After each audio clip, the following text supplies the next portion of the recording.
Hello viewers. Welcome two minutes mystery. இது வரைக்கும் மனித வரலாற்றில் இருக்கிற எல்லாருமே பயப்படுற ஒரே ஒரு விஷயம் அப்படின்னா அது மரணம் அப்படின்னே சொல்லலாம். மரணம் அப்படின்றது இயற்கையா இருந்தாலும் சரி, இல்லாட்டா நம்ம மருத்துவ ரீதியா இருந்தாலும் சரி, எதை வச்சு நம்ம ப்ரெடிக்ட் பண்ணுவோம்? ஃபர்ஸ்ட் அவரோட ஹார்ட் பீட் நின்று நாடி துடிப்பு நின்று அடுத்து மூளை செயல்பட கம்ப்ளீட்டா இழந்துருச்சு அப்படின்னா அவர் மருத்துவ ரீதியா இருந்தாலும் சரி, இயற்கை ரீதியா இருந்தாலும் சரி இறந்துட்டார் அப்படின்னு தான் அறிவிப்பாங்க. ஆனா இன்னைக்கு நம்ம பார்க்க போற இந்த இன்கிரெடிபிளான சர்வைவல் ஸ்டோரியில இந்த இயற்கை விதியா இருந்தாலும் சரி, மருத்துவ வரைமுறைகளா இருந்தாலும் சரி, எல்லாமே சுக்குநூறா நொறுங்கி போச்சு அப்படின்னு சொல்லலாம். எனக்கு கொஞ்சம் இமேஜின் பண்ணி பாருங்க, 5 நிமிஷமோ 10 நிமிஷமோ கிடையாது, கிட்டத்தட்ட 80 நிமிஷம், அதாவது 1.5 மணி நேரம் ஒரு மனுஷன் ஆக்சிஜனே இல்லாத ஒரு பிளேஸ்க்குள்ள அடைஞ்சு கட்டுந்து ஹார்ட் பீட் எல்லாமே நின்று போய் உயிரிழந்துட்டான் அப்படின்னு சொல்லிட்டு அறிவிச்சதுக்கு அப்புறமும் அவங்க அவ்வளவுதான் இறந்துட்டாங்க, போய் போஸ்ட்மார்ட்டம் பண்ணலாம் அப்படின்னு சொல்லிட்டு எல்லாரும் முடிவு பண்ணிட்டு இருக்கிற அந்த ஒரு சமயத்திலையும் ஒருத்தவங்க உயிர் தெளிந்தா எப்படி இருக்கும்? இதை கேட்கறதுக்கு உங்களுக்கு சினிமா மாதிரி தான் தெரியும், ஆனா இது உண்மையிலேயே நடந்த சம்பவம். அப்படி என்னதான் நடந்துச்சு, யார் அந்த நபர், அவர் எங்க போய் மாட்டினாரு, அங்க எப்படி சர்வைவல் ஆனாங்க அப்படின்ற இன்கிரெடிபிளான சர்வைவல் ஸ்டோரியை தான் இன்னைக்கு வீடியோல பார்க்க போறோம். இந்த வீடியோவை பார்த்து முடிச்சதுக்கு அப்புறம் வாழ்க்கையே மிராக்கலான ஒரு விஷயம் தான். நம்ம ஒரு விஷயத்துல ஸ்ட்ராங்கா பிலீவ் பண்ணோம் அப்படின்னா வாழ்க்கை நம்மளை கைவிடவே விடாது அப்படின்றத ஸ்ட்ராங்கா உங்களுக்கு உணர்த்தும். சோ ஸ்கிப் பண்ணாம கடைசி வீடியோ பாருங்க. வாங்க வீடியோக்குள்ள போலாம். போறதுக்கு நம்ம சேனல் சப்ஸ்கிரைப் பண்ணி போயிடலாம். கூட WhatsApp and Facebook link description கொடுத்துருக்கோம், மறக்காம கிளிக் பண்ணி ஃபாலோ பண்ணிருங்க. இது 1999 வருஷம் மே மாதம். இந்த மாதம் அப்படின்றது நார்வேல பாத்தீங்கன்னா கிட்டத்தட்ட வசந்த காலத்தோட தொடக்கம் அப்படின்னு சொல்லலாம். ஆனா என்னதான் ஸ்பிரிங் சீசனோட தொடக்க காலகட்டம் அப்படின்னாலும் நார்வேல இருக்கிற பிரம்மாண்டமான மலைத்தொடரான கியோலன் மலைத்தொடர் பாத்தீங்கன்னா இன்னமும் ஃபுல் அண்ட் ஃபுல் பனி படர்ந்து ஒரு பனிமலையா தான் காட்சி அளிக்கும். அதை பார்க்கறதுக்கு செம்ம பிரமியமா இருக்கும். சோ அதை பார்த்து ரிலாக்ஸ் பண்றதுக்காக சில பேர் அங்க வந்துட்டும் போவாங்க. அப்படி அங்க போய் ரிலாக்ஸ் பண்ணலாம் அப்படின்னு சொல்லிட்டு முடிவு பண்ண ஒரு நபர் தான் அண்ணா பாகன்ஹோல்ம் அப்படின்ற 29 வயது பெண்மணி. இந்த அண்ணாவை பத்தி சிம்பிளா சொல்லணும் அப்படின்னா இவங்க ஒரு டாக்டர். இவங்களுக்கு மருத்துவத்துல அதீத காதல் இருக்கும். சோ அதனாலே பேஷண்ட்க்கு ஹாஸ்பிடல் அப்படின்னு சொல்லிட்டு உங்களோட லைஃப் மேக்ஸிமம் அதில தான் ஸ்பெண்ட் பண்ணுவாங்க. அப்படி ஸ்பெண்ட் பண்றப்ப ஏற்படுற டென்ஷனை கொஞ்சம் ரிலாக்ஸ் பண்றதுக்காக அவங்க வர்ற பிளேஸ் தான் இந்த கியோலன் மலைத்தொடர். சண்டைக்கு நாள் அண்ணா அப்படின்ற அந்த பெண்மணி பார்த்தா அவங்களோட 2 பெஸ்ட் ஃப்ரெண்டான மேரி மற்றும் டார்வின் அப்படின்ற அந்த 2 ஃப்ரெண்டோட அந்த கியோலன் மலைத்தொடருக்கு போறாங்க. அங்க போயிட்டு சும்மா வேடிக்கை பார்த்துட்டு வரது இவங்களோட ரிலாக்ஸேஷன் கிடையாது. இவங்களுக்கு ஃபேவரட்டான ஒரு ஹாபி அப்படின்னா அங்க போய் ஸ்கீயிங் பண்றது தான். 2 கால்களில் 2 மிகப்பெரிய பலகைகளை கட்டிட்டு பனிச்சறுக்குல சர்ன்னு இழுத்து போவாங்க பாத்தீங்களா? அந்த ஒரு விஷயம் அண்ணாவுக்கும் அவங்களோட 2 ஃப்ரெண்டுக்கு ரொம்ப பிடிக்கும். அதனாலேயே இந்த கியோலன் மலைத்தொடருக்கு அடிக்கடி வந்து இந்த மாதிரி பண்ணிட்டு போயிருக்காங்க. அன்னைக்கும் அந்த ஒரு என்ஜாய்மெண்ட் வேற லெவல்ல கிடைக்க போகுது அப்படின்னு நினைச்சு அங்க வந்தாங்க. ஆனா அந்த ஒரு என்ஜாய்மெண்ட் ரொம்ப நேரம் நீடிக்க போறது கிடையாது. அது ஒரு மிகப்பெரிய ஆபத்து நிறைந்த ஒரு ரைடா மாற போகுது அப்படின்றது அண்ணாவுக்கு அன்னைக்கு தெரியாம போயிருச்சு. அங்க போன உடனே வழக்கம் போல அவங்களோட கால்களில் 2 பலகைகளை கட்டிட்டு ஸ்கீயிங் பண்றாங்க. அப்படி பண்றப்ப ஸ்டார்டிங்ல அது செம்ம என்ஜாய்மெண்டா தான் போகுது. காற்றை கிழிச்சுக்கிட்டு 3 பேரும் மாறி மாறி ஒருத்தருக்குள்ள ஒருத்தர் மாறி மாறி போய் செம்ம என்ஜாய் பண்ணி சிரிச்சுக்கிட்டே போறாங்க. ஆனா அப்படி போயிட்டு இருக்கப்ப அண்ணா போன வழியில இருந்த ஒரு சின்ன தடங்கல் காரணமா அவங்களோட பலகை அவங்கள லைட்டா வாரி விட்டுருது. அப்படி வாரி விட்டனே அது வரைக்கும் ஸ்ட்ரைட்டா போயிட்டு இருந்த அண்ணா அதுக்கப்புறம் திசை மாதிரி வேற பக்கம் போக ஆரம்பிக்கிறாங்க. போறதுனா கண்ட்ரோல்டாலாம் போல அன்கண்ட்ரோல்டா பயங்கர ஃபாஸ்டா போக ஆரம்பிக்கிறாங்க. இதை பார்த்த உடனே அண்ணாக்கு ஒரு விதமான பயம் தொட்டு ஆரம்பிச்சிருது. உடனே அவங்க கத்த ஆரம்பிக்கிறாங்க. என்னால கண்ட்ரோல் பண்ண முடியல, என்ன காப்பாத்துங்க அப்படின்னு சொல்லிட்டு கத்துறாங்க. ஆனா அப்படி கத்தி முடிக்கிறதுக்குள்ளே அவங்க பார்த்தீங்கன்னா செங்குத்தா இருக்கிற ஒரு பிளேஸ்ல போயிட்டு சல்லுன்னு கீழே உழுக ஆரம்பிக்கிறாங்க. இந்த ஒரு விஷயம் என்ன பண்றதுன்னே தெரியாம உறைஞ்சு போன மாதிரி அவங்களோட 2 ஃப்ரெண்டும் ஒரே இடத்துல நின்ற மாதிரி பார்த்துட்டு இருக்காங்க. ஏன்னா அது ஒரு செங்குத்தான பகுதி, அதுல மேல இருந்து கீழே விழுந்தா பிழைக்கிறது ரொம்பவே கஷ்டம் அப்படின்றது அவங்களோட 2 ஃப்ரெண்டுக்குமே தெரியுது. சோ அதுக்கு முன்னாடி வரைக்கும் காப்பாத்துங்க கேட்டுட்டு இருந்த சத்தம் கொஞ்சமா கம்மியாகி அதுக்கடுத்து கம்ப்ளீட்டா ஸ்டாப் ஆயிருது. உயரமான இடத்துல இருந்து பயங்கர ஃபாஸ்டா கீழே விழுந்த அண்ணா பார்த்தா கீழே இருந்த பனிப்பாறைகள் இருக்கும் பாத்தீங்களா, அதுல போய் செம்ம ஃபோர்ஸா மோதுறாங்க. அப்படி மோதினது ஒரு இரும்பு கம்பியை டக்குன்னு அந்த பனிப்பாறையில மோதினா எப்படி ஒரு ஓட்டை உழுகுமோ அதே மாதிரியான ஒரு ஓட்டை அந்த பனிப்பாறையில உழுகுது. அப்படி விழுந்த அந்த ஓட்டைக்குள்ள அவங்களோட ஹெட் பார்த்தா சர்ன்னு உள்ள போகுது. அதுக்காக அந்த பனிப்பாறை சின்ன பனிப்பாறையா இருந்துச்சு அப்படின்னு கேட்டீங்கன்னா அதுவும் கிடையாது. அந்த பனிப்பாறை கிட்டத்தட்ட 20 சென்டிமீட்டர் அப்படின்ற அளவுக்கு செம்ம தடிமனான ஒரு பனிப்பாறையா தான் அங்க இருக்கவே செஞ்சுச்சு. அதாவது அங்க இருந்த தண்ணி தான் பாத்தீங்கன்னா உறைஞ்சு 20 சென்டிமீட்டர் அளவுக்கு செம்ம திக்கா இருந்துச்சு. அதையே பாத்தீங்கன்னா உங்க விழுந்த ஃபோர்ஸ்ல ஓட்ட விழுந்து உங்க தலைகீழ உள்ள போறாங்க. அப்படி உள்ள போன இடத்துல சும்மா நார்மலா ஸ்டாட்டிக்கா இருக்கிற தண்ணி இருந்தா கூட பிரச்சனை கிடையாது. அந்த பனிப்பாறைக்கு கீழே ஓடிட்டு இருந்தது செம்ம ஃபாஸ்டா ஓடிட்டு இருக்கிற ஒரு நீர்வீழ்ச்சியோட தண்ணி. அதுவும் அந்த நீர்வீழ்ச்சி தண்ணியாச்சும் கொஞ்சம் வெதுவெதுப்பா இருந்துச்சான்னு கேட்டா அதுவும் கிடையாது. அது நம்மளோட எலும்பையே ஃப்ரீஸ் பண்ற அளவுக்கு செம்ம கூலா செம்ம ஃபாஸ்டா அந்த பனிப்பாறைக்கு கீழே ஓடிட்டு இருக்கு. அந்த ஒரு தண்ணிக்குள்ள இவங்க தலைகீழ போன உடனே அந்த தண்ணியோட ஃபோர்ஸ் பாத்தீங்கன்னா இவங்களை ஃபர்தரா சரட்னு உள்ள இழுத்துட்டே தான் இருக்கு. ஆனா இவங்களோட அதிர்ஷ்டவசத்துக்கு மேல மாட்டிருந்த அந்த பலகை இருக்கு பாத்தீங்களா, அந்த பலகை கால்ல இருந்தனால இவங்களோட ஓட்ட பாடி போற அளவுக்கு விழுந்திருந்தாலும் அந்த பலகை போற அளவுக்கு உழுகல. சோ அதனாலே கால் மேல மாட்டிக்கிறது. ஆனா மிச்ச பாடி எல்லாமே பாத்தீங்கன்னா அடியில ஓடிட்டு இருக்கிற ஃபோர்ஸான அந்த கோல்டு வாட்டர் அருவியில பாத்தீங்கன்னா உள்ள புடிச்சு இழுத்துட்டே இருக்கு. இந்த ஒரு விஷயத்த மேல இருந்து அவங்களோட 2 ஃப்ரெண்டும் பார்த்துட்டு இருக்காங்க. அதை பார்த்த உடனே நம்ம உடனே இப்ப கீழே போனோம் அப்படின்னா அண்ணாவை பிடிச்சி தூக்கலாம் அப்படின்னு சொல்லிட்டு எந்த வழியா கீழே போக முடியுமோ அந்த வழியா பயங்கர ஃபாஸ்டா சறுக்கிட்டு போய் அண்ணா கிட்ட போறாங்க. போறதோட மட்டும் இல்லாம அவங்களால முடிஞ்ச அளவுக்கு காலை பிடிச்சி சரசரன்னு இழுக்க ட்ரை பண்றாங்க. ஆனா என்னத்தை இழுக்க ட்ரை பண்ணாலும் இவங்களை விட அந்த பனிப்பாறைக்கு கீழே ஓடிட்டு இருக்கிற தண்ணியோட ஃபோர்ஸ் செம்ம ஃபாஸ்டா இருக்கனாலேயே இவங்களால ஒரு இன்ச்சு கூட அண்ணாவை மேல தூக்கவே முடியல. ஸோ அந்த டைம்ல இவங்க 2 ஃப்ரெண்ட்ஸுக்கு என்ன பண்றது எது பண்றதே தெரியல. உள்ள இருக்கிற அண்ணாட்டையும் பார்த்தா பெருசா எந்த விதமான ரியாக்ஷனும் இருக்கிற மாதிரி தெரியல. ஸோ அதனாலே நம்மகிட்ட கையில கிடைக்கிற ஏதாச்சும் ஒரு பொருளை வச்சு நம்ம இந்த பனிப்பாறையை உடைச்சாச்சு உங்களை வெளியேற்றுவோம் அப்படின்னு சொல்லிட்டு அவங்க காலில் மட்டும் அந்த பலகை வச்சு சத்துன்னு அடிச்சு பாக்குறாங்க. பக்கத்துல ஏதாச்சும் குச்சி கிடக்கான்னு சொல்லிட்டு அந்த குச்சி எடுத்து வந்து குத்தி பாக்குறாங்க. ஆனா எதை வச்சு என்ன பண்ணி பார்த்தாலும் பனிப்பாறையை உடைக்கிறதுன்றது அவ்வளவு ஈஸியான விஷயமா என்ன வாய்ப்பே கிடையாதுல. ஸோ உங்களோட முயற்சி எல்லாமே தோல்வியில தான் முடியுது. உள்ள இருக்க அண்ணாட்ட இருந்து எந்த கம்யூனிகேஷனும் வர்ற மாதிரி தெரியல. ஏன்னா பனிப்பாறைக்கு உள்ள கம்ப்ளீட்டா டார்க்கா இருக்கும். தண்ணி பயங்கர ஃபாஸ்டா ஓடுற சவுண்ட் மட்டும் தான் கேட்குமே தவிர உள்ள எந்த விதமான வெளிச்சமும் இருக்காது. சோ அந்த வெளிச்சத்துல அண்ணா பார்த்தா தலைகளாக கையை அங்கிட்டு இங்கிட்டு அசைச்சுக்கிட்டு ஏதாச்சும் ஒரு இடத்துல ஆக்சிஜன் கிடைக்குமா அப்படின்னு சொல்லிட்டு தேடிட்டு இருக்காங்க. அப்படி தேடுறப்ப அவங்களோட அதிர்ஷ்டத்துக்கு அந்த பனிப்பாறைக்கும் தண்ணி ஓடுறதுக்கு இடையில ஒரு சின்ன கேப் இருந்திருக்கு. அந்த சின்ன கேப்ல ஆக்சிஜன் இருக்குது அவங்களுக்கு நல்லாவே தெரியுது. சோ அதனாலே அவங்களோட பாடியை பார்த்தா தலைகளா இருந்தாலும் லைட்டா வளைச்சு நெளிச்சு மேல கொண்டு வந்து அந்த சின்ன கேப்ல பார்த்தா மூக்கு வர்ற மாதிரி வச்சு லைட்டா சுவாசிக்க ஆரம்பிக்கிறாங்க. ஆனா என்னதான் மூச்சு விட்டாலும் இவங்களுடைய கால் மேல இருக்கிறப்ப இந்த பொசிஷன்ல உடம்ப வளைச்சு ரொம்ப நேரம் ஆக்சிஜனை வாங்க முடியுமா அப்படின்னு கேட்டாம். அது ரொம்ப கஷ்டம் தானே. சோ அதனாலே உள்ள இந்த மாதிரி மேல இருக்க பனிப்பாறை டப்புன்னு தட்டுறாங்க. இந்த ஒரு தட்டல் மேல இருக்க அவங்களுடைய ஃப்ரெண்ட்ஸ்க்கு லைட்டா கேட்கவும் செய்து. சோ அது கேட்ட உடனே இன்னமும் அண்ணா உயிரோட தான் இருக்கா, நம்ம யாராவது உடனே ஹெல்ப்புக்கு கூப்பிட்டோம் அப்படின்னா அண்ணாவை நம்மளால காப்பாற்ற முடியும் அப்படின்ற நம்பிக்கை அவங்களுக்கு கொடுக்குது. சோ அதை கேட்டோடனே அவங்களுடைய ஃப்ரெண்டான டார்வின் இருக்காங்க பாத்தீங்களா, அவங்க அந்த காலகட்டத்திலே பட்டன் போன் வச்சிருக்காங்க. சோ அதை வச்சு கால் பண்ணலாமா அப்படின்னு ட்ரை பண்றாங்க. ஆனா அந்த இடத்துல சுத்தமா சிக்னல் கிடைக்கவே இல்ல. அதுக்காக சிக்னல் கிடைக்கலன்னு விட்டுற முடியாது இல்லையா. சோ எங்கடா சிக்னல் கிடைக்குது அப்படின்னு சொல்லிட்டு அங்கிட்டு இங்கிட்டு ஓடுறாங்க. அப்படி ஓடி ஒரு இடத்துல பாத்தீங்கன்னா சின்ன சிக்னல் கிடைக்குது. அது கிடைச்ச உடனே எமர்ஜென்சி மெடிக்கல் டிஸ்பாச் சென்டருக்கு கால் பண்ணி நடந்த எல்லா விஷயத்தையும் சொல்றாங்க. இதை இன்ஃபார்ம் பண்ணனே அவங்களும் நாங்க உடனே ஹெல்ப்புக்கு ஆள் அனுப்புறோம் அப்படின்னு சொல்றாங்க. ஆனா என்னத்தை தான் அவங்க ஹெல்ப்புக்கு ஆள் அனுப்புறேன் அப்படின்னு சொன்னாலும் அவங்க உடனே இந்த இடத்தை ரீச் பண்ண முடியுமான்னு கேட்டாம். அதற்கான வாய்ப்பு ரொம்பவே கம்மி தான். அவங்க இங்க வந்து ரீச் ஆகிறதுக்கு கிட்டத்தட்ட 1 மணி நேரத்துக்கு மேல ஆகும் அப்படின்றது அவங்களுடைய 2 ஃப்ரெண்ட்ஸ்க்குமே நல்லாவே தெரியுது. ஸோ அது வரைக்கும் நம்ம வெயிட் பண்ண வேணா, நம்மளால முடிஞ்ச அளவுக்கு அண்ணாவை இழுத்து பார்ப்போம் அப்படின்னு சொல்லிட்டு இழுத்து பார்க்குறாங்க. ஆனால் டைம் தான் ஓடுதே தவிர அண்ணாவை 1 இன்ச் கூட அவங்களால மேலே இழுக்கவே முடியல. இப்படியே டைம் டிக்கிங் ஆகுது. அது வரைக்கும் லைட்டா மூவ்மெண்ட் இருந்த அண்ணாவோட உடம்பு பார்த்தீங்கன்னா கம்ப்ளீட்டா அசைவு இல்லாமல் நிற்குது. அது மட்டும் கிடையாது, வெளியில தெரிஞ்ச அவங்களுடைய காலோட சின்ன பகுதி பார்த்தீங்கன்னா லைட்டா வெளியிடவும் ஆரம்பிக்குது. ஸோ இந்த ஒரு விஷயத்த பார்த்தோன்னே அவங்களுடைய 2 ஃப்ரெண்டுக்கும் நல்லாவே தெரியுது அண்ணா ஆல்மோஸ்ட் டெத் ஆயிட்டா அப்படின்றது. ஏன்னா இவங்க 2 பேருமே டாக்டர்ஸ் தானே. ஒரு பாடி இருந்தது அப்புறம் அந்த பாடியில என்னென்ன சேஞ்சஸ் நடக்கும் அப்படின்றது இவங்க 2 பேருக்கு நல்லாவே தெரியும் இல்லையா. சோ அதை வச்சு பாக்குறப்ப அண்ணா இறந்துட்டா அப்படின்றது தெரிஞ்ச உடனே இவங்க 2 பேரும் கதறி அழுக ஆரம்பிக்கிறாங்க. இப்படி இவங்க அழுதுட்டு இருக்கிற அந்த டைம்லயே பாத்தீங்கன்னா கிட்டத்தட்ட 40 நிமிடங்களும் கடந்துருது. கிட்டத்தட்ட 40 நிமிடம் வரைக்கும் தன்னுடைய உயிரை கையில பிடிச்சு வச்சுட்டு இருந்த அண்ணா பாத்தீங்கன்னா அதுக்கப்புறம் வெறும் பாடியா தான் அந்த இடத்துல மாட்டிட்டு இருக்காங்க. ஏன்னா நீங்களே யோசிச்சு பாருங்க, அவங்க மாட்டிட்டு இருக்கிற அந்த இடத்துல மேலையும் பனிப்பாறை கீழேயும் பாத்தீங்கன்னா ஃப்ரீஸான வாட்டர் ஓடிட்டு இருக்கு. அப்படி இருக்கிறப்ப அவங்களுடைய பாடி டெம்பரேச்சர் சீரா மெயின்டைன் ஆகுமான்னு கேட்டா அதுக்கு வாய்ப்பே கிடையாது இல்லையா. அந்த ஒரு ஃப்ரீசிங் என்விரான்மெண்டே பாத்தீங்கன்னா அவங்களுடைய பாடியை பயங்கர ஃபாஸ்டா கூல் பண்ணுது. அந்த ஃப்ரீசிங் டெம்பரேச்சரே பாத்தீங்கன்னா நிமிடங்கள் போக போக அவங்களுடைய ஒவ்வொரு உறுப்பாம் செயலிழக்கவும் வைக்குது. அப்படியே கொஞ்சம் கொஞ்சமா அவங்களுடைய மூளைக்கு போற ரத்த ஓட்டமும் குறைய ஆரம்பிக்குது. மூளைக்கு போற ரத்தம் குறைய ஆரம்பிச்சாலே என்ன ஆகும், மயக்கமும் வந்துடும் இல்லையா. மயக்கம் வந்தாலே அவங்களால ஒரே இடத்தை தாக்கு பிடிச்சு மூச்சு வாங்கவும் முடியாது இல்லையா. சோ அதனாலே அவங்களுடைய பொசிஷனை இழந்து தண்ணிக்குள்ள மூழ்குறாங்க. அப்படி மூழ்கின உடனே அவங்களால மூச்சு விட முடியாம அவங்களுடைய ஹார்ட் பீட்டும் ஸ்டாப் ஆகவும் செய்யுது. சோ அந்த ஒரு தருணத்துல தான் அவங்க அசைவே இல்லாம ஒரு பாடியா மாறவும் செய்றாங்க.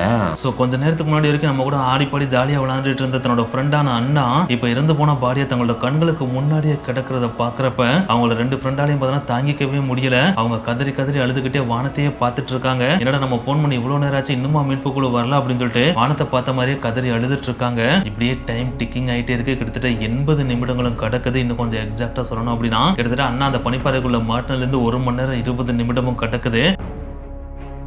அந்த சமயத்துல தான் அவங்க 2 ஃப்ரெண்ட்ஸோட காதலையும் பார்த்தீங்கன்னா ஹெலிகாப்டரோட சவுண்டு கேக்குது. அது கேட்ட உடனே ஹெலிகாப்டர் வர்ற திசையை பார்த்து ஓடி நாங்க இங்க இருக்கோம் சொல்லிட்டு கை காமிக்கிறாங்க. இப்படி கை காமிச்ச உடனே நேரா ஹெலிகாப்டர் அங்க வந்து லேண்ட் ஆகுது. அப்படி லேண்ட் ஆன உடனே அந்த ஹெலிகாப்டர்ல இருந்த மீட்பு குழுல இருக்கவங்க டக்குன்னு கீழே இறங்கி அவங்க கொண்டு வந்து ஒரு மிகப்பெரிய இரும்பு சாதனத்தை வச்சு அந்த தகர்க்க முடியாத 20 சென்டிமீட்டர் தடிமன் கொண்ட அந்த பனிப்பாறையை சுத்தி துளையிட்டு அதை தனியா வெளியே எடுத்து அதுக்கப்புறம் தான் அண்ணாவையே வெளியே தூக்கி வைக்கிறாங்க. அப்படி அண்ணாவை வெளியே தூக்கி வைக்கிற அந்த ஒரு சமயத்துல அவங்களோட பாடி கம்ப்ளீட்டாவே வெளியிருது. அவங்ககிட்ட மூச்சு பேச்சு சுத்தமா கிடையாது. நாடியும் தொட்டு பாக்குறாங்க, நாடி கம்ப்ளீட்டா செயல் இழந்துருச்சு. ஹார்ட் பீட்டையும் செக் பண்றாங்க, இருதயம் கம்ப்ளீட்டா செயல்பாட்டு இழந்துருச்சு. ஹார்ட் பீட் கேட்கவே இல்ல. சோ அந்த இடத்துக்கு வந்த டாக்டர் அவங்கள பார்த்த உடனே சொல்லிடுறாரு, உங்களோட ஃப்ரெண்ட் அண்ணா இறந்து போயிட்டாங்க, she is no more அப்படின்னு சொல்லிட்டு அவங்களோட ஃப்ரெண்ட்ஸ்ட ஓப்பனாவே சொல்லிடுறாரு. இதை கேட்டோன்னே அவங்களோட ஃப்ரெண்ட்ஸ் 2 பேராலையுமே இதை ஏற்றுக்கவே முடியல. உடனே அவங்க ஓடி வந்து இறந்து போன அந்த பாடிக்கு நாங்க சிபிஆர் பண்றோம் அப்படின்னு சொல்லிட்டு அவங்களால முடிஞ்ச அளவுக்கு சிபிஆர் பண்ண ட்ரை பண்றாங்க. ஆனா என்னத்த பண்ணாலும் பாடியில எந்த விதமான அசைவும் இல்ல. சோ அதனால அங்க வந்து டாக்டர் ஓப்பனாவே ஒன்னு சொல்றாரு, நீங்க எவ்வளவு ட்ரை பண்ணாலும் உங்களை காப்பாத்துறதுக்கு வாய்ப்பே கிடையாது. ஏன்னா 80 நிமிடம் அதுக்குள்ள இருந்திருக்காங்க அப்படின்னா அவங்க எப்பயோ இறந்திருப்பாங்க. எப்பயோ இறந்த ஒரு பாடி மறுபடியும் உயிர் வருதுக்கலாம் வாய்ப்பே கிடையாது. அது இயற்கை நீதியின்படி வாய்ப்பே இல்லாத ஒரு விஷயம் அப்படின்னு சொல்லிட்டு அந்த பாடி அப்படியே எடுத்து ஹெலிகாப்டர்ல ஏத்தி ஹாஸ்பிட்டலுக்கு கொண்டு போகவும் செய்யறாங்க. எஸ், நார்த் நார்வேல இருக்கிற ட்ராமோஸ் அப்படின்ற பிளேஸ்ல இருக்கிற யூனிவர்சிட்டி ஹாஸ்பிட்டலுக்கு தான் இந்த பாடியை கொண்டு போறாங்க. அப்படி கொண்டு போனோடனே இவங்க போஸ்ட் மார்ட்டம் தான் பண்ணுவாங்கன்னு சொல்லிட்டு எல்லாருமே நினைச்சிட்டு இருந்தாங்க. ஆனா ஹெலிகாப்டர்ல அந்த பாடி ஹாஸ்பிட்டல்ல இறங்கின உடனே அந்த பாடியை மார்ச்சரிக்கு கொண்டு போறதுக்கு பதிலா அவசர சிகிச்சை பிரிவுக்கு கொண்டு போறாங்க. இந்த ஒரு இடத்துல உங்களுக்கு ஒரு மிகப்பெரிய டவுட் கிரியேட் ஆகலாம், எதுக்குடா ஒரு பாடி அவசர சிகிச்சை பிரிவுக்கு கொண்டு போனோம் அப்படின்னு சொல்லிட்டு நீங்க கேட்கலாம். அதுக்கு முக்கியமான காரணம் இருக்கு. ஏன்னா அந்த பாடி ஹாஸ்பிட்டலுக்கு கொண்டு வந்த உடனே ஒரு டாக்டர் ஓடி வந்து அந்த பாடியை பாக்குறாரு. அதாவது அண்ணாவோட பாடியை பாக்குறாரு. அவரோட பேர் தான் டாக்டர் மேட்ஸ் கில்பர்ட். இவர் இந்த பாடியை பாக்குறப்ப இந்த பாடி கம்ப்ளீட்டா வலியில போய் ஃப்ரீஸ் ஆன ஸ்டேஜ்ல இருந்துச்சு. அதை தொட்டு பார்க்கலாம்னு சொல்லிட்டு லைட்டா தொட்டு பாக்குறாரு. அப்படி தொட்டு பார்த்தனே அவரே அரண்டு போயிடுறாரு. ஏன்னா நார்மலா ஒரு மனிதனோட பாடி டெம்பரேச்சர் பார்த்தீங்கன்னா 37 டிகிரி செல்சியஸ் அப்படின்ற அளவுல இருக்கும். அந்த பாடி டெம்பரேச்சர் 24 டிகிரி செல்சியஸ்க்கு கீழே போனாலே மனிதனால உயிர் வாழ்றதுக்கு வாய்ப்பே கிடையாது, அவன் இறந்து போயிருவான். ஆனா அந்த டைம்ல அண்ணாவோட பாடி டாக்டர் செக் பண்ணி பாக்குறப்ப அது இன்னமும் கோல்டா ஃப்ரீஸா இருந்துச்சு. இன்னும் கொஞ்சம் எக்ஸாக்ட்டா சொல்லணும் அப்படின்னா அந்த டைம்ல அண்ணாவோட பாடி டெம்பரேச்சர் 13.7 டிகிரி அப்படின்ற அளவுக்கு ரொம்ப கோல்டா இருந்துச்சு. சோ அதை பார்த்து தான் அந்த டாக்டரே ஷாக் ஆயிட்டாரு. ஏன்னா மனித வரலாற்றுல இவ்வளவு குறைவான வெப்பநிலையில இருக்கிற ஒரு பாடியை யாருமே பார்த்ததில்லை அப்படின்றதான் நிதர்சனமான உண்மையாவே இருந்திருக்கு. சோ அந்த டைம்ல தான் அந்த டாக்டர் பார்த்தா ஒரு விஷயத்தை ஸ்ட்ராங்கா பிலீவ் பண்ணாரு. அதுதான் ஒரு மனுஷனோட பாடி டெம்பரேச்சர் நார்மல் டெம்பரேச்சருக்கு வந்ததுக்கு அப்புறமா அவனுக்கு ஹார்ட் பீட் இல்ல, நாடி துடிப்பு இல்ல, மூச்சும் வரல அப்படின்னா மட்டும்தான் அதை நம்ம இறந்ததா அறிவிக்கணுமே தவிர இவ்வளவு கம்மியான டெம்பரேச்சர் இருக்கிறப்ப இதய துடிப்பு இல்லைன்றதுக்காக நம்ம இவங்களை இருந்ததை அறிவிக்க முடியாது அப்படின்றத அவர் ஸ்ட்ராங்கா பிலீவ் பண்றாரு. இதை சொன்னோன்னே சுத்தி இருக்கிற டாக்டர்ஸா இருந்தாலும் சரி, நர்சஸா இருந்தாலும் சரி, எல்லாருமே ஒரே கேள்வி தான் கேட்கறாங்க. அதான் ஹார்ட் பீட் எல்லாம் மூச்செல்லாம் தெரிஞ்சிருச்சு, அப்புறம் எதுக்கு சார் உங்களை டெத்துன்னு சொல்லாம இருக்கீங்க அப்படின்னு சொல்லிட்டு கேட்கிறப்ப அவர் சொன்ன ஒரே ஒரு விஷயம் இதுதான், இவங்க நார்மலான டெத் ஸ்டேஜுக்குலாம் போகவே கிடையாது. இவங்க போய் மாட்டினது ஒரு ஃப்ரீஸான பகுதியில் போய் தான் மாட்டவே செஞ்சிருக்காங்க. ஸோ பை த சான்ஸ் இருந்துச்சு அப்படின்னா, இவங்களோட பிரெயின் செல்ஸ் டெத் ஆகாம இருந்துச்சு அப்படின்னா அவங்களோட ஹார்ட் எக்ஸ்ட்ரீம் கோல்டுனால தான் செயல்பாட்டே இழந்திருக்கலாம். ஏன்னா அவங்க பாடியில ஓடுற ரத்தம் எக்ஸ்ட்ரீமா கோல்டு ஆனனால தான் ஹார்ட் ரத்தத்தை புஷ் பண்ண முடியாம அதோட செயல்பாட்டை இழந்திருக்கலாம். ஸோ அந்த ஒரு ரத்தத்தோட வெப்பநிலை நம்மளால இன்க்ரீஸ் பண்ண முடிஞ்சிச்சு அப்படின்னா மேபி மறுபடியும் ஹார்ட்டோட ஃபங்க்ஷனை கொண்டு வர முடியும். அப்படி ஹார்ட்டோட ஃபங்க்ஷனை நம்மளால மறுபடியும் கொண்டு வர முடியறப்ப அவங்களோட மூளை செல் அழியாம இருந்துச்சு அப்படின்னா கண்டிப்பா அவங்களை நம்மளால உயிர்த்தலை வைக்க முடியும் அப்படின்னு சொல்லிட்டு அந்த டாக்டர் சொல்றாரு. இதை கேட்கறப்ப சுத்தி இருக்கிற யாருமே பிலீவ் பண்ணவே இல்லை, இதுக்கெல்லாம் வாய்ப்பே கிடையாது அப்படின்னு தான் நினைச்சிட்டு இருந்தாங்க. ஆனா என்னத்தான் அவங்க அப்படி நினைச்சாலும் அந்த டாக்டர் இந்த விஷயத்துல ஸ்ட்ராங்கா பிலீவ் பண்ணி இவங்களோட பாடி டெம்பரேச்சரை உயர்த்துறதுக்கான முயற்சிகளை நம்ம இறங்கலாம் அப்படின்னு சொல்லிட்டு நேரா அந்த பாடியை ஐசியூக்கு கொண்டு போக சொல்றாரு. அதாவது தீவிர சிகிச்சை பிரிவுக்கு கொண்டு போக சொல்றாரு. அப்படி கொண்டு போனோடனே உங்க பாடி டெம்பரேச்சர் எப்படி சார் நம்ம ரேஸ் பண்ண போறோம், உடனே போர் உயர்வு எல்லாத்தையும் கொண்டு வந்து அவங்களை சுத்தி கட்டிட்டோம் அப்படின்னா பாடி டெம்பரேச்சர் ரேஸ் ஆகிறதுக்கு வாய்ப்பு இருக்குல்ல சார் அப்படின்னு சொல்லிட்டு கேட்கறாங்க. அதுக்கு அந்த டாக்டர் சொன்ன ஒரே விஷயம் அதுதான், அப்படி நம்ம சுத்தணும் அப்படின்னா வெளிபாடி டெம்பரேச்சரை வேணா நம்மளால இன்க்ரீஸ் பண்ண முடியும், ஆனா உள்ள இருக்கிற இன்னர் பாடி டெம்பரேச்சரை நம்மளால அவ்வளவு ஈஸியா இன்க்ரீஸ் பண்ண முடியாது. அது ரொம்ப டைம் டேக்கிங் ப்ராசஸ். அந்த அளவுக்கு டைம்லாம் நம்மளுக்கு கிடையவே கிடையாது. இதுக்கு நம்ம வேற ஒரு வழியை கையாண்டா மட்டும்தான் பாடி டெம்பரேச்சரை ஸ்டெப் பை ஸ்டெப்பா ஃபாஸ்டா இன்க்ரீஸ் பண்ணவும் முடியும். அதன் மூலமா ஹார்ட் பீட்டை கொண்டு வர முடியுமான்றதை நம்மளால செக் பண்ண முடியும் அப்படின்னு சொல்லிட்டு சொல்றாரு. அதுதான் அந்த பெண்ணோட பாடிக்குள்ள இருந்த கோல்டு ரத்தம் இருக்கு பாத்தீங்களா, அதாவது குளிர்ந்த ரத்தம் இருக்கு பாத்தீங்களா, அதை வெளியே எடுத்து ஸ்பெஷலிஸ்டா உருவாக்கப்பட்ட ஒரு மெஷின் வழியா உள்ள அனுப்பி அதுல டெம்பரேச்சரை ரைஸ் பண்ணி மறுபடியும் அந்த ரத்தத்தை அண்ணாவோட பாடிக்குள்ளேயே செலுத்துறது. இதை சொல்றதுக்கு வேணா ஈஸியா இருக்கலாம், ஆனா அதை செய்யறதுக்கு அவ்வளவு ஈஸியான விஷயமானு கேட்டா ரொம்ப காம்ப்ளிகேட்டடான விஷயம். ஏன்னா இதுக்கு முன்னாடி இந்த மாதிரி விஷயத்தை யாராவது ட்ரை பண்ணி இருக்காங்களா அப்படின்னு கேட்டா அது சுத்தமா கிடையாது. இவங்க தான் ஃபர்ஸ்ட் டைம் ட்ரை பண்ணவே போறாங்க. சோ இதுல ரிசல்ட் கிடைச்சாலும் கிடைக்கலாம், கிடைக்காமையும் போகலாம். இருந்தாலும் இந்த ஒரு ப்ரொசீஜரை டாக்டர் கில்பர்ட் ரொம்ப ஸ்ட்ராங்காவே பிலீவ் பண்றாரு. அதனாலேயே இதை செயல்முறையும் படுத்துறாரு. சோ அந்த டைம்ல டாக்டர் கில்பர்ட்டா இருந்தாலும் சரி, பக்கத்துல இருந்த நர்சஸா இருந்தாலும் சரி, எல்லாரும் பொறுமையா மௌனமா அங்க இருந்த ஹார்ட் ரேட் தெரியுற மானிட்டர் இருக்கு பாத்தீங்களா, அதைத்தான் உத்து பார்த்துட்டு இருந்தாங்க. அந்த டைம்ல கழிற ஒவ்வொரு நிமிஷமே அவங்களுக்கு ஒவ்வொரு யுகமா தான் இருக்கவே செஞ்சுச்சு. இப்படியே கிட்டத்தட்ட 34 நிமிடங்களும் கடக்குது. அப்படி 34 நிமிஷம் கடந்து 35வது நிமிடத்துல பாத்தீங்கன்னா அந்த மாட்டர்ல சின்னதா ஒரு ஸ்பைக் விழுகுது. அதை பார்த்தோன்னே அங்க இருந்த எல்லாருக்கும் கிடைச்ச ஹாப்பினஸ் வார்த்தையால சொல்லவே முடியாதுன்னு சொல்லலாம். அங்க இருந்த எல்லாரும் ஓடி போய் டாக்டர் கில்பர்ட்டை கட்டி பிடிச்சு எப்படி சார் இதை சாத்தியமாக்குனீங்க அப்படின்னு தான் கேக்குறாங்க. அப்பதான் அந்த டாக்டர் ஒரு விஷயத்த சொல்றாரு. nobody is dead until warm and dead. இதற்கான அர்த்தம் நம்ம ஆல்ரெடி சொன்ன மாதிரி தான் ஒருத்தருடைய ஹார்ட் பீட் நிக்கிறப்ப அவருடைய பாடி டெம்பரேச்சர் நார்மல் டெம்பரேச்சர்ல இருக்கிறப்ப மட்டும்தான் அவர் இறந்தார்னு அர்த்தம். ஆனா அதற்கு மாறா ஒருத்தருடைய ஹார்ட் பீட் நிக்கிறப்ப அவருடைய பாடி டெம்பரேச்சர் நார்மல் டெம்பரேச்சரை விட கம்மியா இருக்கு அப்படின்னா அந்த ஹார்ட் பீட்டை மறுபடியும் கொண்டு வரதுக்கான சாத்தியக்கூறுகள் இருக்கு அப்படின்னு தான் அர்த்தம். அதுக்காக அண்ணா அந்த ஃபர்ஸ்ட் ஹார்ட் பீட் வந்தோடனே வீட்டு எழுந்துட்டாங்களா அப்படின்னு கேட்டா அதுவும் கிடையாது. ஏன்னா பாடி டெம்பரேச்சர் நார்மல் டெம்பரேச்சருக்கு வரணும் இல்லையா? சோ அதனாலே இந்த ப்ரொசீஜரை கண்டினியூஸா மேற்கொள்றாங்க. இப்படியே கிட்டத்தட்ட 1 மணி நேரம் 2 மணி நேரம் இல்லைங்க 3.5 மணி நேரமும் கடக்குது. அந்த 3.5 மணி நேரத்துல அண்ணாவோட பாடி டெம்பரேச்சர் நார்மல் டெம்பரேச்சருக்கும் வந்துருது. அப்படி கொண்டு வந்தோடனே இவங்க பிரெயின் செல்ஸை ஸ்கேன் பண்ணி பாக்குறாங்க. அந்த இடத்துல தான் ஒரு மிகப்பெரிய மிராக்கிளே நடந்திருக்கு. ஏன்னா நார்மலா ஹார்ட் பீட் இருந்து அடுத்த 10 நிமிஷத்துல பிரெயின் செல்ஸ் சிவியரா டேமேஜ் ஆக ஆரம்பிச்சிடும். அப்படி சிவியரா டேமேஜ் ஆக ஆரம்பிச்சிச்சு அப்படின்னாலே அதை ரெக்கவர் பண்றதுக்கான வாய்ப்பு கிடையவே கிடையாது. ஆனா அந்த ஒரு விஷயத்துல தான் அண்ணாவோட கேஸ் பாத்தீங்கன்னா மிராக்கிளாவே இருக்கு. ஏன்னா ஒரு ஹார்ட் பீட் நின்னதுலேருந்து ஃபர்ஸ்ட் ஹார்ட் பீட் வர்றதுக்குள்ள கிட்டத்தட்ட 1 மணி நேரம் ஆயிடுச்சு. ஸோ 1 மணி நேரம்ன்றது ரொம்ப பெரிய டைம். அதுக்குள்ள பிரெயின் செல்ஸ் எல்லாம் டெத்தா இருக்கணும் இல்லையா? ஆனா அண்ணாவோட பிரெயின்ல எல்லா செல்ஸுமே சேஃபா இருந்திருக்கு. ஸோ இதை பார்த்தோன்னே தான் டாக்டரே அதிர்ந்து போயிறாரு. ஸோ இதற்கான காரணம் என்னவா இருக்கலாம் அப்படின்னு சொல்லிட்டு அடுத்து டாக்டர் தேட ஆரம்பிக்கிறாரு.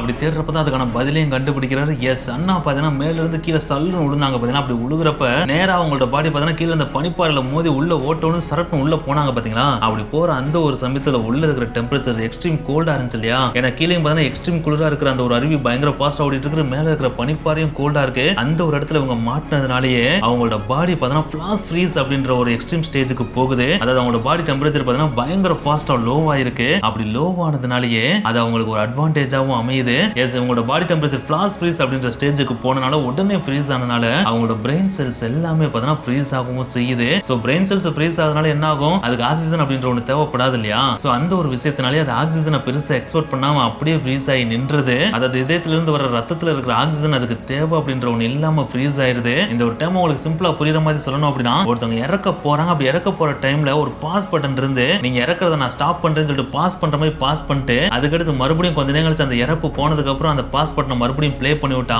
நார்மலா உயிருக்கு வர்ற மாதிரியான ஒரு நிலைமை உங்களுக்கு கிடைச்சிச்சுன்னா எப்படி இருக்கும்? இது ஃபேண்டசி ஃபிலிம்ல மட்டும் தான் அமையுமே தவிர நார்மல் லைஃப்ல அமையாதுன்னு தான் நம்ம நினைப்போம். ஆனா உண்மையிலேயே நார்மல் லைஃப்ல இவங்களோட லைஃப் பாஸ் பண்ணப்பட்டு சேஃப்டி அவங்களோட பிரெயின் செல் பார்த்தீங்கன்னா ஃப்ரீஸ் பண்ணப்பட்டு, அதாவது இது செயற்கையெல்லாம் ஃப்ரீஸ் பண்ணப்படல. அவங்க எந்த ஒரு விஷயத்துல நம்ம மாட்டி இறக்க போறோம்னு நினைச்சாங்களோ அந்த ஒரு இயற்கையை பார்த்தீங்கன்னா அவங்களோட பிரெயின் செல்ல பாதுகாப்பா ஃப்ரீஸ் பண்ணி அவங்களோட பாடி டெம்பரேச்சரை கம்மி பண்ணி ஹார்ட் பீட்டை நிப்பாட்டி மறுபடியும் அந்த பாடி டெம்பரேச்சரை ரேஸ் பண்றப்ப ஹார்ட் பீட் வந்து அந்த ஹார்ட் பீட் வழியா ரத்தம் மறுபடியும் பாடியில ஃப்ளோ ஆகிறப்ப அது பிரெயினுக்கும் போய் பிரெயின் செல்ஸை பார்த்தீங்கன்னா மறுபடியும் ஆக்டிவேட் பண்ணி அவங்களோட பிரெயினை நார்மல் ஸ்டேஜுக்கு கொண்டு வர ஒரு மிராக்கிளை கிரியேட் பண்ணிருக்கு. இதெல்லாம் பார்த்தீங்கன்னா அதுக்கு முன்னாடி வரைக்கும் மெடிக்கல் ரீதியா பாசிபிளே இல்லாத ஒரு விஷயமா இருந்துச்சு. ஆனா அதை இயற்கை பாத்தீங்கன்னா ஒரு மிகப்பெரிய மிராக்கலா நடத்தியும் காமிக்குது. அதுக்காக அதை நடத்தி காமிச்சிருச்சு அப்படின்றதுக்காக அண்ணா அப்பயே கண்விழித்து பார்த்தாங்களா அப்படின்னு கேட்டா அதுவும் கிடையாது. ஏன்னா அவங்க பாடி டெம்பரேச்சர் நார்மல் ஸ்டேஜுக்கு வந்தாலும் பிரெயின் செல்ஸ் மறுபடியும் ஆக்டிவேட் ஆனாலும் கிட்டத்தட்ட 7 நாள் வரைக்கும் அவங்க கோமா ஸ்டேஜ்ல தான் இருந்தாங்க. ஆனா என்னதான் கோமா ஸ்டேஜ்ல இருந்தாலும் பிரெயின் செல்ஸ் டேமேஜ் ஆகாம பாதுகாக்கப்பட்டதுனாலேயே 7 நாள் கழித்து அவங்க விழித்து பார்க்கிறப்ப அவங்க பிரெயின்ல எந்த ஒரு டேமேஜுமே ஏற்படாம எல்லா நினைவுகளுமே அப்படியே ஸ்டோர் பண்ணப்பட்டிருக்கு. அதுவும் இங்க இருக்கிற ஒரு மிகப்பெரிய மிராக்கிளா தான் இருந்திருக்கு. ஆனா என்னதான் அவங்க கண் விழித்து பார்த்தாலும் அதுக்கடுத்து அவங்களோட லைஃப் ஈஸியா இருந்துச்சு அப்படின்னு கேட்டா அதுக்கு வாய்ப்பே கிடையாது அப்படின்னு தான் சொல்லியானோ. ஏன்னா பிரெயின் செல்ஸ் என்னதான் அந்த எக்ஸ்ட்ரீம் கோட்ல பாதுகாக்கப்பட்டிருந்தாலும் பாடியோட இன்னர் ஆர்கன் எல்லாமே பார்த்தீங்கன்னா எக்ஸ்ட்ரீம் ஃப்ரீஸ்னால பாதிப்படைஞ்சிருக்கும் இல்லையா? சோ அதனாலேயே அவங்க கண் விழித்து பார்க்கறப்ப அவங்க கை கால் எதையுமே அசைக்க முடியாத பேரலைசிஸ் ஸ்டேஜுக்கு தான் போயிருந்தாங்க. அந்த ஒரு ஸ்டேஜை பார்த்த உடனே டாக்டர் என்ன சொன்னாங்க அப்படின்னா உங்களோட உயிரை எங்களால காப்பாற்ற முடிஞ்சிச்சு, ஆனா உங்களோட பாடி அசைவுகளை எங்களால ஒண்ணுமே பண்ண முடியாது. சோ இதெல்லாம் பார்த்தீங்கன்னா உங்களோட கையில தான் இருக்கு. நீ உங்களோட முயற்சினாலதான் உங்களால நடக்க முடியுமே தவிர நீங்க நடக்கிறதுக்கும் இல்லாட்டா கை கால்கள் அசைக்கிறதுக்கும் எங்களால உத்தரவாதம் தர முடியாது. மேபி இந்த ஒரு ஸ்டேஜ் நீங்க இறக்குற வரைக்கும் கூட மெயின்டைன் ஆகலாம் அப்படின்னு சொல்லிட்டு போயிடுறாங்க. ஆனா நம்ம அண்ணா இது ஒரு டிப்ரெஷன் எடுத்துட்டு உட்கார்ற ஆளா அப்படின்னு கேட்டா அதுவும் கிடையாது. இவங்க ஒரு வீர மங்கை அப்படின்னு சொல்லலாம். எந்த ஒரு சவால் வந்தாலும் அதை எதிர்த்து போராடக்கூடிய மாபெரும் சக்தி படைத்தவங்க அப்படின்னு சொல்லலாம். சோ அதனாலேயே மரணத்தின் விளிம்புக்கு வந்து மரணத்துக்கே போயிட்டு கிட்டத்தட்ட 80 நிமிடங்கள் ஹார்ட் பீட்டே இல்லாம டெட் பாடியா இருந்து மறுபடியும் உயிர் படைத்து வந்த இவங்களுக்கு இதெல்லாம் ஒரு மேட்ரா என்ன? சோ அதனாலேயே இது ஒரு பெரிய மேட்ராவே எடுத்துக்கிறாம அவங்களால எவ்வளவு தூரம் முயற்சி பண்ண முடியுமோ அவ்வளவு தூரம் முயற்சி பண்ணி கொஞ்சம் கொஞ்சமா ஃபர்ஸ்ட் கால்கள் விரல்கள் கைகள் விரல்கள் அசைக்க ஆரம்பிக்கிறாங்க. அதாவது பிசியோதெரபி மூலம் அசைக்கிறாங்க. அதுக்கடுத்து விடாமுயற்சியோட அவங்களோட பிசியோதெரபி எக்ஸ்ட்ரீமா கொண்டு போய் ஒரு ஸ்டேஜுக்கு மேல பார்த்தீங்கன்னா எழுந்து நடக்கிற அளவுக்கு நார்மல் ஸ்டேஜுக்கும் வர்றாங்க. அந்த இடத்துல தான் நார்மல் ஸ்டேஜுக்கு வந்து அவங்க நரம்புகள் ஏற்பட்ட சின்ன பாதிப்புனால சின்ன நரம்பு தளர்ச்சிகள் இருக்கதான் செஞ்சுச்சு. இருந்தாலும் இவ்வளவு பெரிய ஒரு பேராபத்துல இருந்து அவங்க வெளியே வந்ததே ஒரு மிராக்கலான விஷயம் அப்படின்னே சொல்லலாம். ஆனா இந்த ஒரு விஷயம் பார்த்தீங்கன்னா இவங்களுக்கு மட்டும் மிராக்கல் அமையல, மெடிக்கல் டேர்முக்கே ஒரு மிகப்பெரிய மிராக்கலா தான் அமைஞ்சிச்சு. ஏன்னா இந்த ஒரு கேஸ் தான் பாத்தீங்கன்னா மெடிக்கல் ஹிஸ்டரியிலேயே ஒரு மிகப்பெரிய மாற்றத்தையும் அடுத்து கொண்டு வரவும் செஞ்சுச்சு. எஸ், இந்த உலகத்துக்கு தெரபியூட்டிக் ஹைப்போதெர்மியா அப்படின்ற மெடிக்கல் டேர்மை கொண்டு வந்ததே இந்த அண்ணாவோட கேஸ் தான். எஸ், அதுக்கு முன்னாடி வரைக்கும் மாரடைப்புனாலே இல்லைன்னா ஏதாவது ஒரு மிகப்பெரிய விபத்துல சிக்கி அவங்களுடைய ஹார்ட் பீட் நின்றுச்சு அப்படின்னா அவ்வளவுதான், ஹார்ட் பீட் நின்றுச்சுனாலே இவங்க உயிர் பிழைக்கிறதுக்குலாம் வாய்ப்பு கிடையாதுன்னு கைவிட்டுருவாங்க. ஆனா அண்ணாவோட இந்த கேஸ் தான் பாத்தீங்கன்னா மெடிக்கல் பாட புத்தகத்தையே மாற்றி எழுதுச்சு. எஸ், இந்த மாதிரி சடனா ஹார்ட் பீட் நிக்கிறவங்க பாடியை செயற்கையா ஃப்ரீஸ் பண்றது மூலமா அவங்களுடைய பிரெயின் செல்ஸ் டேமேஜ் ஆகிறத தடுக்க முடியும். அப்படி பிரெயின் செல்ஸ் டேமேஜ் ஆகிறத தடுக்கிறது மூலமா மறுபடியும் இவங்களுக்கு ஹார்ட் பீட்டை கொண்டு வர முடிஞ்சுன்னா அவங்கள மறுபடியும் உயிர் பிழைக்க வைக்க முடியும் அப்படின்ற டேர்மை கொண்டு வந்ததே இந்த அண்ணாவோட கேஸ் தான். சோ அதனாலே இது நாட் ஜஸ்ட் சர்வைவல் ஸ்டோரி, இது மெடிக்கல் உலகத்துல ஒரு மிகப்பெரிய புரட்சியை கிரியேட் பண்ண கேஸ் அப்படின்னு சொல்லலாம். எஸ், எந்த ஒரு ஹாஸ்பிட்டல்ல இவங்க டெட் பாடியா கொண்டு வரப்பட்டாங்களோ அதே ஹாஸ்பிட்டல்ல மறுபடியும் பிசியோதெரபி மூலமா எந்திரிச்சு நடந்து ஒரு மருத்துவராகவும் அங்க பணிபுரியவும் ஆரம்பிச்சாங்க. இதுதான் அவங்களுடைய விடாமுயற்சிக்கான எடுத்துக்காட்டு அப்படின்னு சொல்லலாம். சோ இந்த ஒரு நிகழ்வுல இருந்து ஒரு விஷயத்தை நம்ம தெரிஞ்சுக்க முடியுது. அதாவது தல அஜித் ஒரு படத்துல சொல்லுவார் பாத்தீங்களா, இந்த உலகமே உன்னை தோத்துட்டு சொன்னாலும் அதை நம்ம பிலீவ் பண்றதுக்கு நம்ம தோத்ததே கிடையாது, நம்மளால ஜெயிக்க முடியும் அப்படின்றத ஜெயிச்சு காமித்த ஒரு பெண்மணி தான். அதாவது இறப்புக்கே போய் மறுபடியும் இறப்புக்கு டாட்டா காமிச்சிட்டு மறுபடியும் உயிர்த்திலிருந்து வந்த இந்த பெண்மணி தான் நம்மளோட லைஃபுக்கே ஒரு மிகப்பெரிய இன்ஸ்பிரேஷன் அமையணும். இந்த ஒரு நிகழ்வு நம்ம மைண்ட்ல வச்சு எதுல நம்ம சாதிக்கணும்னு நினைக்கிறோமோ அதுல முழு கான்சென்ட்ரேஷனோட போராடணும் அப்படின்னா உலகமே தோத்துட்டு இருந்தாலும் ஒரு நாள் நம்ம ஜெயிச்சு காமிப்போம். அப்போ இந்த உலகம் நம்மள திரும்பி பார்க்க தான் செய்யும். இந்த வீடியோ உங்களுக்கு பிடிச்சிருந்துச்சுன்னா லைக் பண்ணுங்க, உங்க ஃப்ரெண்ட்ஸ்க்கு எல்லாத்துக்கும் ஷேர் பண்ணுங்க. போகும்போது மறக்காம மினிட் சேனலை சப்ஸ்கிரைப் பண்ணுங்க. நெக்ஸ்ட் வீடியோ மீட் பண்ணலாம். பை.